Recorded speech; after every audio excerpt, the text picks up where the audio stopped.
Live, this is One for the Record. I'm Diana, and today is November 16th, 2012. It is Friday evening, and here are your updates for today. I will have to do the Dr. DEAGLE show later tonight or tomorrow, so hang in there with that. And also, hopefully this will upload. There was breaking news that Jerusalem ended up with a rocket about 9 hours ago. Pastor Paul Begley has reported on a rocket going into Jerusalem. So heads up on that.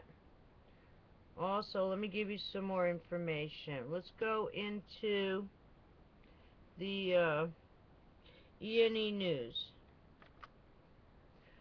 So far today, Kyoto, radioactive trout over 100 times government limit caught in Fukushima River. Also today, the Guardian Post, Fukushima film, reactors not repaired at all. With one more quake, Japan will cease to exist. Resulting destruction will take half of the planet along with it. Heads up, heads up. What's going on? I think it's time for someone else to step in. Okay now? Nuclear engineer. To me, it means TEPCO knows about a rip in spent fuel pool liner at Fukushima Unit 3. Oh boy, this is like bad heads up news. Okay, let's see. Report. Anti-nuclear bloggers home raided by police, computer equipment seized, and that was yesterday. Alrighty then, let's move on. Let me get rid of this one. Now, we're going to move on. I'm going to go to SOT.net. Can't get on to the extinction protocol right now. Let's go on to SOT.net. SOT focus. Israel encourages Palestinian rocket attacks. I don't think so. Okay, we'll move on from that. Focus. A radical remedy. Humanity and truth. Okay, it's been a while since I've been on SOT.net. And then on the 14th, the BBC protecting pedophiles and war criminals since 2004. Alright, well, that's what the headlines are on SOT.net. Let me see if I can get into the watchers. I'm not very happy with SOT.net right now. Let's see if I can get there.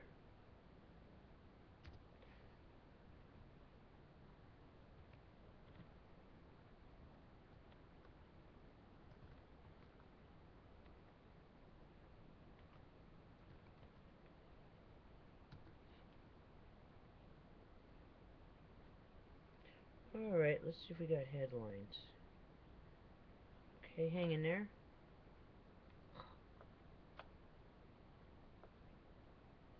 Alright, I can't get into the watchers either right now. Don't know why. But, okay, I guess the Fukushima report would be my only report for today. And I'm going to attach some videos too to this. So, hang in there. And I'm starting to work with some new equipment. That's why the screen looks a little different. And I'll see you again on the flip side. It is 5 days down. We're at Friday. Hang in there. And I'll see you again tomorrow. There's 0 days left right now. Also, 34 days, 4 hours, 30 minutes, and 10 seconds until December 21st, 2012, 11:11 Greenwich Mean Time. Also, I believe the History Channel is running something.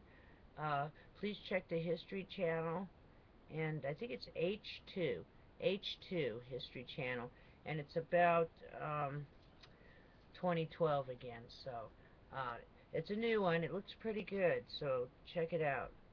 Alrighty then, I'm gonna see you on the flip side. Let me try to get a maneuver here. See where I'm at. Here we are. And I'm going to attach as many videos as I can later on. I might give you something from Miss Milky the Clown channel. 1. Alright. Take care. See you again tomorrow. Meet Kibitan, a yellow bird-like mascot that Japanese officials are hoping will keep children safe from radiation poisoning in the disaster zones around the Fukushima Daiichi plant.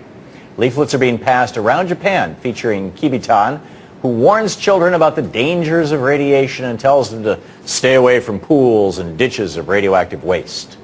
Countless children in Japan are at risk of developing cancer as a result of the Fukushima meltdown last year.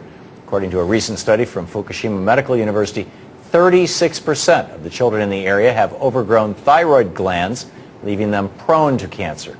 Japan recently recognized the 20-month anniversary of the start of the Fukushima nuclear crisis, and today only one nuclear power plant is in operation in that country, and geologists are warning it's sitting on a fault line.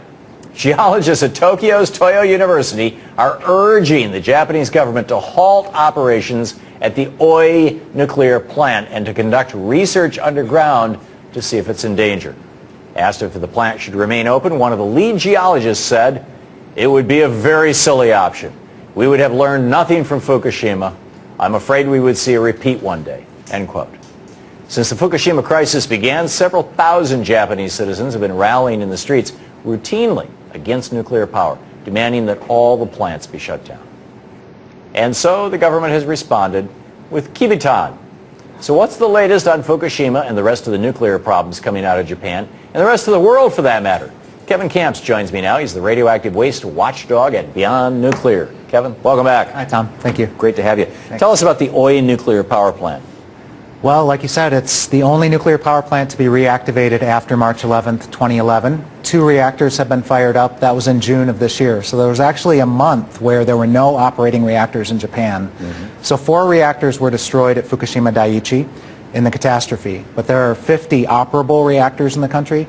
So 2 are operating and 48 remain closed down. And the 2 in this Oi plant are on a fault line?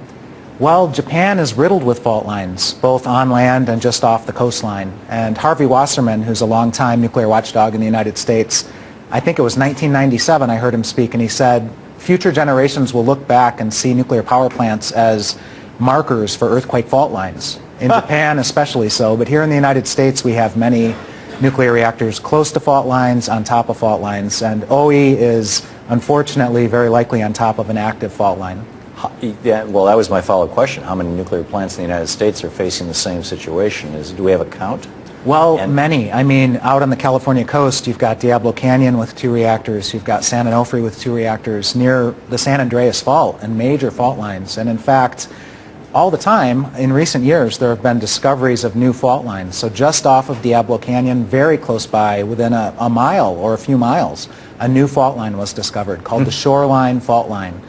And up at Indian Point, very close to New York City, within 25 miles of city limits, new fault lines were discovered. Ironically enough, Indian Point in New York is perhaps the most risky reactor. There's 2 reactors there in terms of seismic risks, because the plant wasn't built strongly enough to withstand them. It was just regarded as it's in the east, there are no seismic risks. It wasn't built well, and now there's fault lines right nearby. So it could crack the same way the Washington Monument did when we had a small earthquake here in D.C. Well, that very earthquake you mentioned, August of 2011, actually did damage to the nuclear plant in Virginia, North Anna, with 2 units. The radioactive waste storage especially was damaged down there. What's the latest on persistent radiation coming out of Japan, particularly coming here to the United States? Last time we talked, fish were starting to show up on the West Coast with high levels of radioactive cesium in them, and our government was turning off their detectors and stopping their evaluations, as I recall. What's going on? Just in recent days, headlines in Japan, the federal government of Japan cannot understand why the radiation levels are so high in certain species of fish that are still being caught off the coast of Japan. And it's something we talked about early on in the catastrophe. There's this phenomenon called biomagnification, bioconcentration. It's where the big fish eat the little fish, and the little fish have eaten the plankton. The radioactivity concentrates up the food chain. We're at the top of the food chain. And again, the regulations in the U.S. are worse than the regulations in Japan in terms of radioactive contamination. So in Japan, they're keeping radioactive fish out of the food chain? They measure every fish? Or they claim to be, but there's problems. They're not catching everything for sure. We've seen that in Chernobyl as well. There are systems set up, but there are problems with the system. The difference between Japan and the United States is kind of startling. In Japan, at this point, the permissible level of radioactivity in food is 100 becquerels per kilogram. A becquerel is a radioactive disintegration per second. Right. So 100 becquerels per kilogram in Japan. In the United States, the permissible level is 1,200.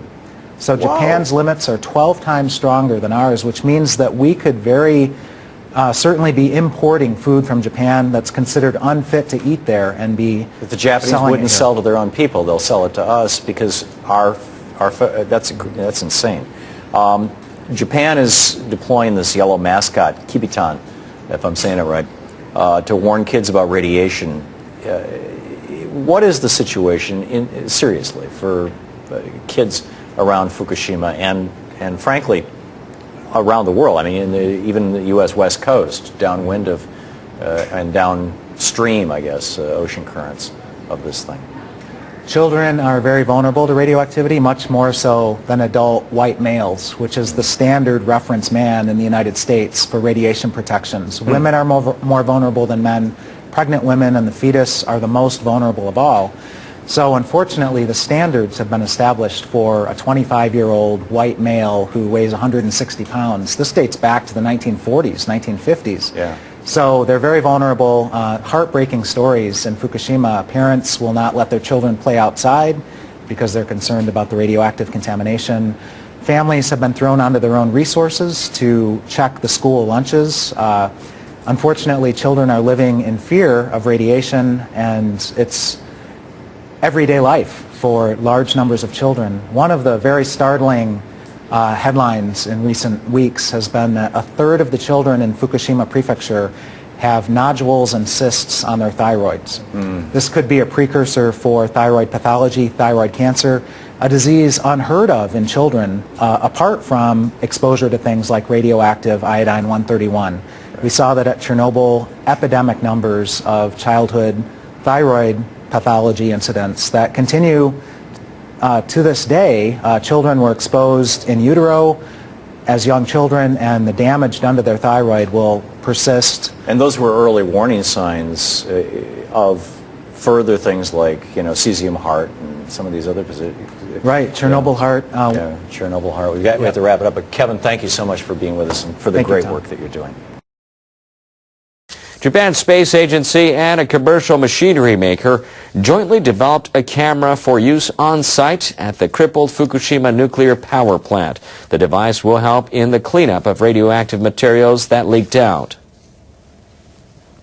Japan Aerospace Exploration Agency and Mitsubishi Heavy Industry unveiled a prototype on Thursday. The camera is equipped with a special sensor for high radiation spots. The radioactive status is captured by the camera and shown on a monitor in red, yellow, or green. They each indicate different levels of contamination intensity. The developers say the camera will help protect people working on decontamination and check the effectiveness of their work. The camera has a wide front view of 180 degrees. This is a much wider angle than what the other makers have already made and sold. This product will be put on the market by March next year. Keep working on it, Japan.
I've got a headache this big, and it's got Excedrin written all over it.